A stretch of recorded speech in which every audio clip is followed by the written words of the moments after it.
Puisque l'école Saint-Martin fête ses 100 ans cette année-ci, Oui. et que toi tu es né En 15. en 1915, donc pas beaucoup après l'école.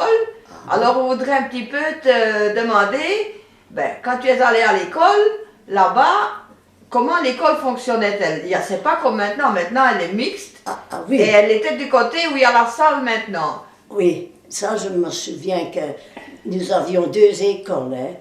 Oui. Quand tu arrivais dans la cour, Oui. eh bien alors tu allais un peu plus loin, tu entrais, il y avait l'escalier pour aller en haut, Oui. et puis devant toi, il y avait l'école, que c'était les 4, 5e et 6e année. Parce que dans le temps, il n'y avait pas des instituteurs comme maintenant. Hein. Il n'y en avait qu'une. Ah oui, oui. Et alors il y avait à gauche, c'était encore une école. C'était la première, la deuxième et la troisième. Alors sœur Angélique donnait cours au tout petit. Mais maintenant, où il y a la salle de gym maintenant? Ah, je ne sais, oui, sans doute. Oui, À gauche? Oui. Ah oui, elle est dans la cour, il fallait traverser la cour, mais elle est tout petite, elle est là. Et alors à l'école, tu écrivais sur quoi? Il n'y avait pas Ah de, non, pas de bic à l'école. Ah non, on n'avait pas de bic, on avait une ardoise. Hein. Avec... Il y a même des ardoises que c'était comme on fait les toits. Mais qui cassait? Ah oui, qui cassait fort. Mais moi j'ai eu ça aussi. Avec du bois tout autour. Tout autour, moi j'ai eu ça aussi. Et alors tu avais une ardoise. Et d'un côté, c'était des carrés, Oui. et on le retournait et il y avait 3 lignes. Oui, et il y a il y avait un carton, hein. Non, c'était Moi, ça. c'était espèce de carton. Mais au début, moi j'en ai eu qui cassaient. Ah oui, mais nous autres, on avait les 2. Oui. Il y en avait une en carton, oui. Et puis tu avais des livres. Et on écrivait avec quoi? Avec c'était une craie. Des touches. Oui. Oui, C'est avec des touches? Oui, des fines, oui. Des fines touches. Des fines touches, oui. Oui. Et alors, au tableau, c'était avec une craie. Oui, hein. ça Et on va. avait chacune à son tour pour aller nettoyer le tableau.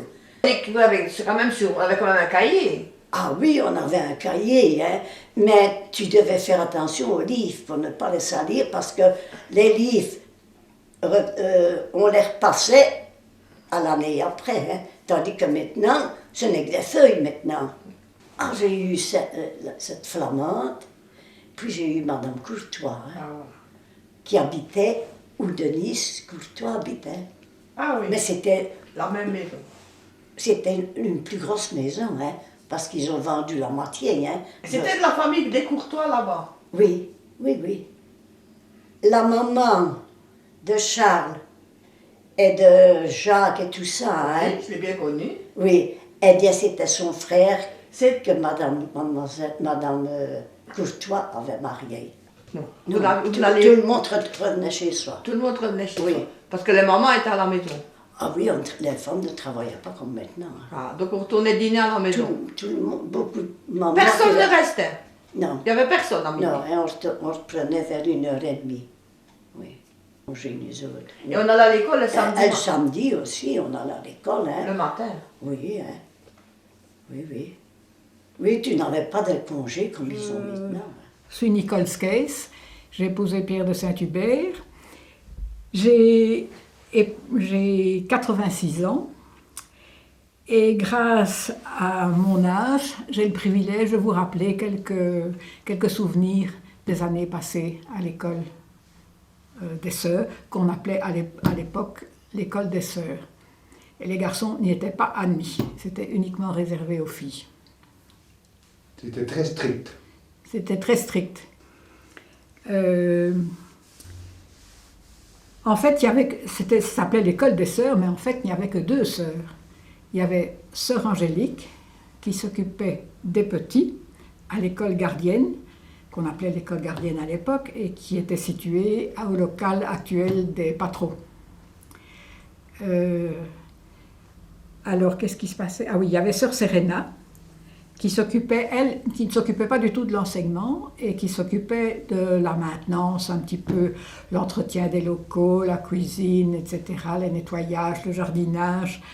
Les filles, donc, de 6 à 14 ans étaient il y avait 2 classes pour les filles qui allaient qui s'échelonnaient de 6 à 14 ans. Dans la première classe à gauche, dans ce qui est le local paroissial maintenant, à gauche, il y avait une première classe avec première, deuxième, troisième et quatrième. Et dans la seconde, il y avait 5e, 6e et 7e, parce qu'il y avait 7 classes, il y avait 7 primaires à l'époque. Enfin, pauvres institutrices qui avaient de telles charges et de telles... Ça devait être assez compliqué, mais enfin, elles avaient le sens de l'organisation et tout se passait bien. Tout se passait très bien pendant que les grands travaillaient, pendant qu'elles s'occupaient des petits, les grands travaillaient et vice-versa. Enfin, c'était une sérieuse organisation. Et au milieu de la classe, il y avait aussi un poêle noir en fonte qui me paraissait immense, qui ne devait pas être très grand, mais il me paraissait immense, et entouré avec un pare-feu métallique. Et il était alimenté par l'institutrice. C'était une charge en plus qu'elle avait. En plus, elle devait s'occuper, en plus des enfants, elle devait s'occuper du poêle, du chauffage. Alors, à la distribution des prix, en fin d'année, il y avait la distribution des prix. Monsieur le curé montait s'asseoir sur la scène avec diverses personnalités du village et l'institutrice proclamait les résultats qui étaient proclamés et souvent avec beaucoup de détails, ce qui ne devait pas être très agréable pour ceux qui étaient au bout de la classe, qui étaient en queue de liste, mais enfin bon, c'était comme ça. Il y avait les premières, les deuxièmes, et puis enfin, ça c'était pas très psychologique, je trouve, mais enfin bon, c'était l'époque. Non, il y avait aussi, enfin ça n'a rien à voir avec l'école des sœurs, mais je me rappelle le catéchisme avec monsieur le curé Nings, qui était à 7h30 du matin. Il y avait la messe à 7h et à 7h30, 8h moins le quart. La première année, c'était 2 fois par semaine. La seconde année, 4 fois par semaine, à 7h30, enfin jusqu'à 8h moins le quart. Et là, les garçons étaient autorisés. C'était mixte. Il y avait les garçons qui faisaient des tas de bêtises à l'école. Et alors, monsieur le curé Nings devenait tout rouge, les punissait, les envoyait au fond de l'église, ou je ne sais pas où, dans la sacristie. Ça, ce sont des souvenirs, et nous, on n'osait pas bouger. Mais les garçons, là, ça en profitaient. Eh bien, merci beaucoup. Enfin, voilà.